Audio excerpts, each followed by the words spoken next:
Welcome back to my channel. This is part 4 of grocery gathering, and it is meal planning. So let's start out with some basics and we'll work from there. Everyone has their own special way of meal planning. It may be you go and get flyers from the grocery store, or it may just be that you look in your pantry, fridge, and freezer and plan from there and make a list of things that you have to have from the grocery store, and then you might look at the flyers and go to get the best prices. The first thing I want to look at is a calendar. Now this is August's calendar, and it's a whole month at once. On this calendar, you're able to take day by day and write down breakfast, lunch, and dinner. This is not a special meal planning calendar. It's just a regular calendar, like a day planner, and I use it for meal planning and other uses. Now, some people don't want to use a calendar, or if they have a larger calendar, they might use a post-it note or a sticky note, okay? They may be smaller than this, they may be larger than this. One of the options that these are good for, excuse me, if you have the name of your meal or your 3 meals on here, you might have the basic ingredients that you need for this meal. So you can check them off if you already have them, or when you go to the store, you can take this little sheet off, put it on your grocery list, highlight what you need, and then when you get home, you can put this back on your meal planning calendar.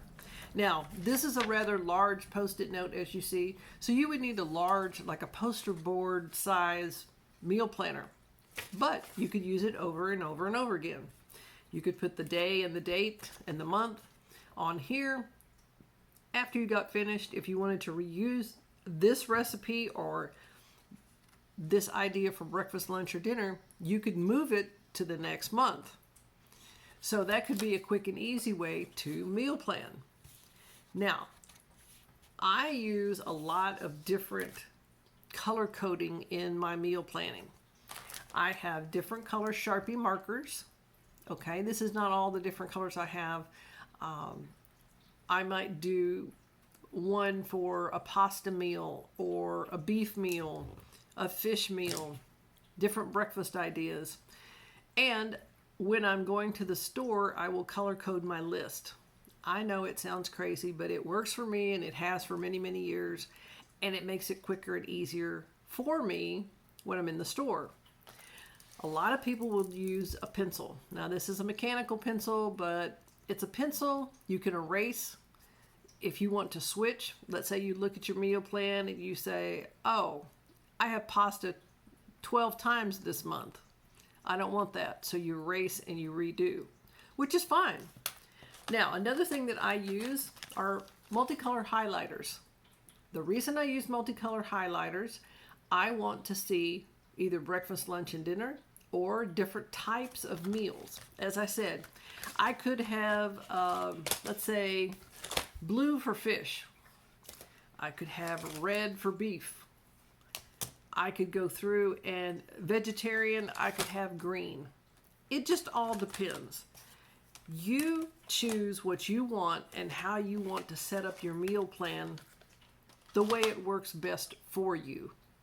Now, again, like I said, another way to meal plan, you can have a basic notebook.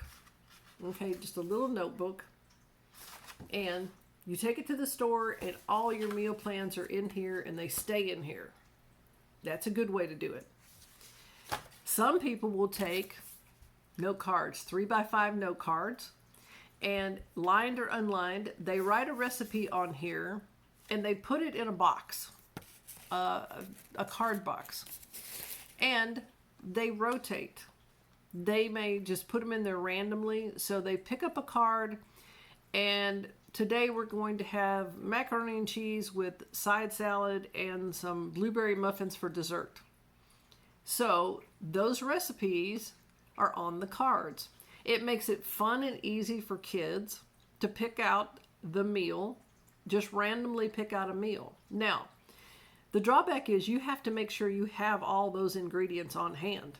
You may not have blueberries. You might have strawberries, or you may not have fruit at all.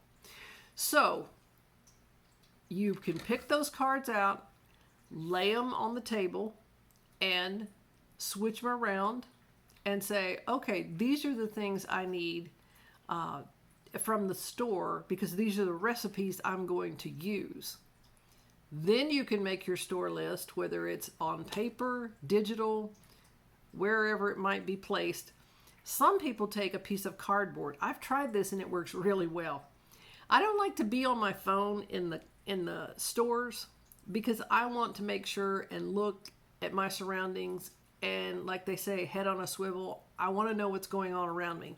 I don't want to be looking down at my phone trying to figure out and scroll through and where I'm in what aisle. And no, I have taken a piece of cardboard, probably 11 by 17, which is pretty big. You can do 8.5 by 11, regular letter size. But I've made my list sometime in red Sharpie, sometime in black Sharpie, sometime in blue, some are in bold. If I want to do it at a glance and get through there pretty quick, I may use a very bold, wide marker. Again, I color code everything. So let's say the red are things I have to have for the meals for a week or 2 weeks or a month. The other items might be in blue, and that might be, I need to get water. Okay. The additional items might be in green for vegetables or whatever it might be, but red are the things, regardless of what it is. It could be vegetables, could be food, it could be medicine, whatever it is, I need to get those. My suggestion is to take your local grocery ad, look at the ads of the stores that are closest to you that you normally shop at or you might want to shop at, and compare prices.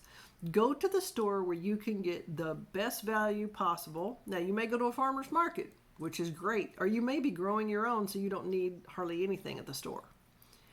That way, you can make your food plan and meal plan from what's on sale. And I've done this for many years. If I don't have green peppers growing in the garden or they're not quite ready and I want 1 or 2 or whatever it might be, then I'll do that. It's good to have a grocery store in your backyard on your property. So you just go out there and say, okay, these are the meals I'm going to make. I can go get everything fresh. I just need to buy sugar, salt, flour, oil, and that's it. Now that would be great. Everything else would come from a jarred item, a canned item, or fresh out of the garden. Again, this is the grocery gathering series that I'm doing. It's a short series. It's part 4, and this is meal planning. A lot of these things are common knowledge, and you probably already do these. But if you found any of the tips or tricks in this video helpful to you, or maybe your friends and family, give me a thumbs up, but also in the comments below, share with the viewers what you do on your meal plans. How do you meal plan? Help everyone out because we're all in this together. We're all trying to save money and stretch that dollar as far as we can. I appreciate you stopping by, and I'll definitely see you in the next video. Have a great day.